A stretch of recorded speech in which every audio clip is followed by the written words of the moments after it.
it's not as easy as just whipping out your camera and capturing an award-winning image. Sometimes you have situations that come up that make it challenging. This morning was no exception. In a high dynamic range situation, it's best to figure out what you're going to do about that while you're in the field, rather than waiting till you get back to post-processing and finding out you're an image or two short. So, hang out with me and let's figure out how to solve this, and I won't let you down.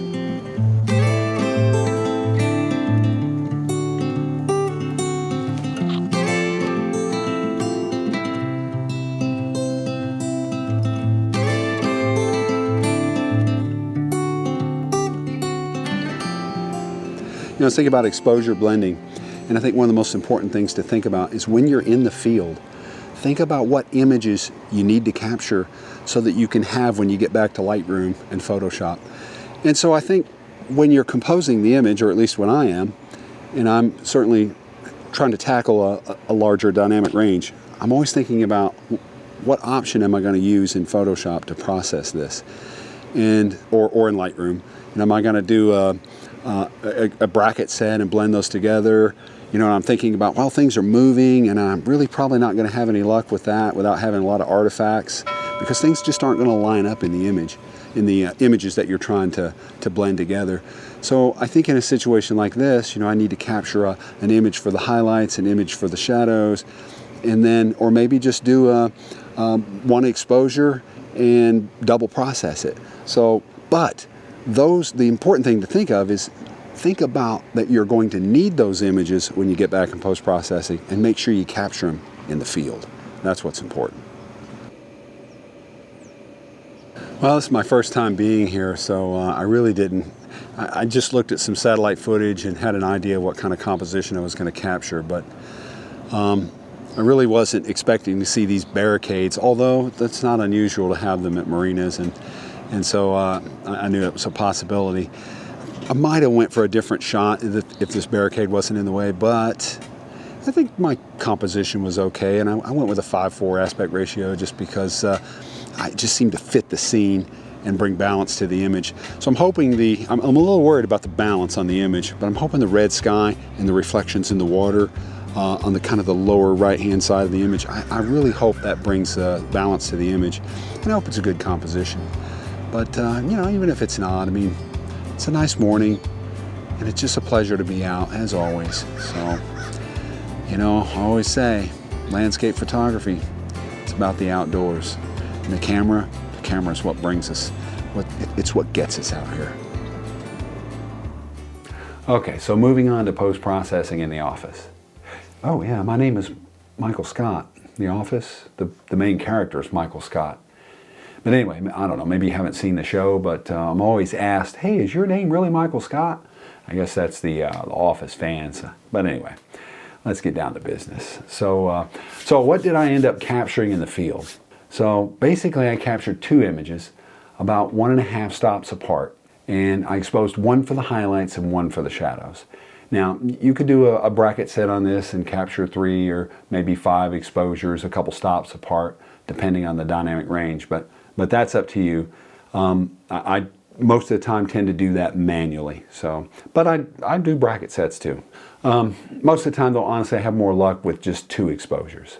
But there's nothing wrong with shooting a bracket set, especially if your camera has auto exposure bracketing. That makes it a lot easier, and you don't have to worry about, you know, whether you're 1 stop, 2 stops, or 1.5 stops, or you don't have to do anything. You just set up your camera and you can pull the trigger and you can fire auto bracket sets. I also shot one image as far to the right as I could without blowing out the highlights. So you may have heard this called ETTR, exposed to the right. In post-processing, exposed to the right allows me to make a copy of the image in Lightroom and then process one image for the highlights and one for the shadows. So basically I have 2 separate images made from one image.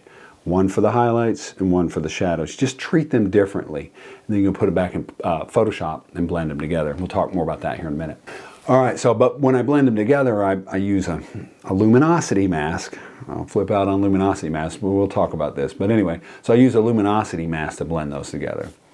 So basically this process is called double, or some people call that dual processing. Finally, I captured another image that was properly exposed, or to my taste. So another image properly exposed to the best of my ability. I always use a histogram to make sure that I'm not blowing out the highlights when I'm out there, and I don't want to clip the shadows. So that's a good way to make sure that you got a properly exposed image. But if your dynamic range is really large, you might find that difficult. And that's really why we're talking about this and getting into bracketing and ETTR. It's your call on how you want to shoot this. But the point is to plan ahead. So when you're in the field, you think about what you're going to do in post-processing, and that way you have options when you get back to post-processing. So what did I get from the 2 exposures that I captured about a stop and a half apart? So I used the Merge to HDR option in Lightroom, which opens up in Photoshop. And unfortunately, because of the movement in the clouds, I basically ended up with some unacceptable ghosting. Now, you could probably remove the ghosting in Photoshop just using a content-aware fill, but you still end up with some unnatural looking skies, in my opinion. Just the way the clouds, the 2 images overlap each other, but they're moving, so there's a blur, and almost like a haze, a ghosting effect that I just don't like. So let's talk about the pros and cons, though, of using the Merge to HDR option in Lightroom. The pros are it's easy, and you can get good results many times. But the cons are when objects are moving, you can end up with ghosting. And things like clouds and trees, yeah, unfortunately, they're usually moving, which makes that option more difficult. So moving on to the ETTR, or the double processing method, I should say. So using a luminosity mask in Photoshop, I was able to blend the 2 images together, one for the sky and one for the foreground. Basically, Basically, this allows me to treat them as completely separate images while focusing on the important areas of each image. So treating the shadows one way and processing it, and treating the sky, the brights, the highlights another way, and completely processing those separately. So when I'm finished, I end up with a quality image that's really not much work in post-processing. So what are the pros and cons of using the double processing method? The pros is it's fairly easy, and you have more control over the highlights and colors, and both images are processed separately. The cons, though, you have to know a bit about Photoshop and Lightroom, and I don't think that's horrible, but it could actually be a good thing. So anyway, just food for thought. All right, now on to the one properly exposed image that I captured. So overall, this turned out pretty good. The image does lack some detail in the sky, but that's to be expected with a high dynamic range situation. And the noise in the shadows is slightly higher than doing the double processing, but it's still very good. Of course, I did shoot this with a D850, and it's a beast when it comes to high dynamic range. So, all right, on to the pros and cons. The pros is I don't need Photoshop. Of course, that could be a con depending on how you're looking at it, but basically I don't need Photoshop to pull off this. And it's easy in Lightroom. Plus, it's very good quality image.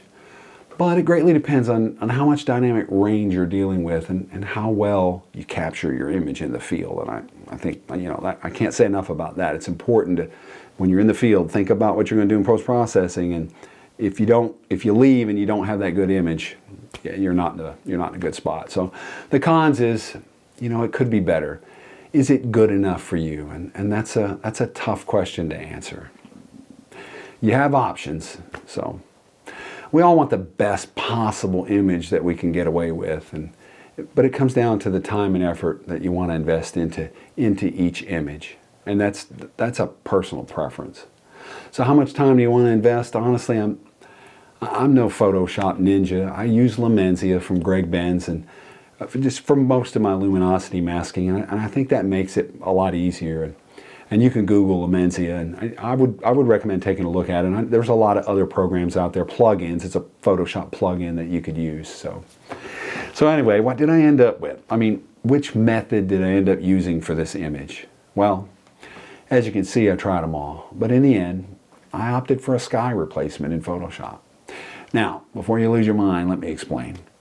I didn't replace the sky with someone else's image. Actually, I've never done that, and not that there's anything wrong with that. It's just not my thing. I use the same two images that I used for the HDR merge. One for the highlights, and one for the shadows. I just processed it manually in Photoshop. Basically, I wanted the most detail I could get out of the sky. And I shot the sky at about 1/3 of a second, which really allowed me to freeze the clouds and kind of preserve the details. Honestly, all the other methods were fine and produced good images, with the exception of the HDR image. I just didn't like that one. It's not good, not good. But I prefer the overall contrast and color in the sky that I achieved by completely replacing the sky with an image I captured specifically for those details. I found that really dark red skies in long exposures, they tend to blur the skies to the point of losing detail and texture. The different shades of red just kind of blend together, and it just becomes a blur in the image. In the end, I used the best foreground and the best sky to make the best image. Normally, it's too difficult to blend these like this and completely with a new sky in Photoshop, but the high contrast between the sky and the dark areas, it basically allowed me to make an easy selection tool in Photoshop using the sky selection tool in Lumenzia, which makes it even easier. Oh, before I forget, just a note on smart objects in Photoshop. I don't know if you've used these or not, but just something to think about. I often have the need to use content-aware fill, and I really like to auto-align my images. So, when you capture two images in Photoshop, and they have to be aligned, and if you're shooting handheld, well, you really have to align these. But shooting on a tripod, even then, sometimes things can shift a little bit, but the image can get out of alignment. And you can manually put it back in alignment, yes. But I like the auto alignment tool in Photoshop, and I like to use content aware fill. And I can't use those with smart objects, and not yet anyway. So I think there's been enough people complaining about this that they're going to end up fixing that in the future, but we'll see. Nevertheless, I do use smart objects when I can because they're just so easy. And it's so simple to get back to the basics panel and tweak, a bit of color, maybe warm up your image. You can tweak it a little bit here and there. You can't do that just by opening images as layers in Photoshop. It just makes it a little bit more difficult. But it can still be done. I've done that for years, but anyway. If you're not familiar with smart objects, I highly recommend watching a few YouTube videos on the topic. In fact, I would suggest watching Nick Page. I think he does a couple of great tutorials on luminosity masking while using smart objects, so kind of puts the two together. He's got a number of great tips and workarounds. So, what would I say is the best method overall? Well, the easiest one and usually gets the best results is exposing to the right. ETTR is probably the best, just overall, in my opinion. I know this is highly subjective, but capturing that one image with the highlights in mind, I think gives you the most flexibility in post-processing when you get back, kind of regardless of the situation in the field, but usually anyway. At least you'll end up with a pretty decent image and not completely blowing out the highlights and ending up with nothing. So, yeah, that's a pro. You just can't recover from that. But each situation is unique. The fact is that once you leave the field, you're done capturing images, and you either have it or you don't. I always think about how I'm going to process the image while I'm in the field so that when I get back, I've got options. And I think that's the real takeaway. So even if your final images are very close in details, when it comes to printing, this is where things can really fall apart. And you'll notice artifacts and other blemishes, especially when printing large images. And this is one of the main reasons that I recommend printing your work. And certainly it'll give you a new appreciation for post-processing, and who knows, maybe it'll spark a bit more interest in expanding your post-processing skills. I mean, honestly, I feel like my Photoshop skills, my knowledge of Photoshop is a mere drop in the bucket to someone like Greg Benz, the luminosity guy. But that just gives me more inspiration to continue learning. It's like the old saying goes, it's never too late to learn something new. For me, printing is the final step in post-processing. And I use a calibrated monitor to get the best results, but still, occasionally I have to print a few times to get it right. But I can be picky. You know, I hold the print up to a 6500 Kelvin light to ensure that I've nailed the colors and brightness. In fact, viewing your image and comparing it to what you see on the monitor can be a bit tricky. And, you know, I'll talk about that a little bit, but I mean, a lot of times I hear this a lot, you know, my image doesn't look like it looks on the monitor, but, you know, having a calibrated monitor helps for one. But you have to think about the light that you're viewing the image under. When you're looking at a screen, it's a backlit screen, and it's really bringing out all the bright colors in your image and just really pops. So when you look at that image, you really have to look at it under the right lighting conditions. And then where are you going to put this print? Where are you going to mount it, and what light is going to be illuminating it? And so thinking about that also helps you think about how you're going to print and how you tweak that print in processing so that the print looks like you want it when it's hanging on the wall. So in summary, basically you can spend as much time or as little time as you want in post-processing. Truly, I mean, post-processing, it's an art all in itself. But enough said about that. I hope you enjoyed my rant, and maybe I was able to offer a few tips that might help you down the road. But with that, I'll go ahead and end the video. But hey, if you like the video, make sure you hit that like button and consider subscribing to the channel. Leave me a comment. Let me know your thoughts. And as always, if I don't see you down the road, maybe I'll see you on the trail.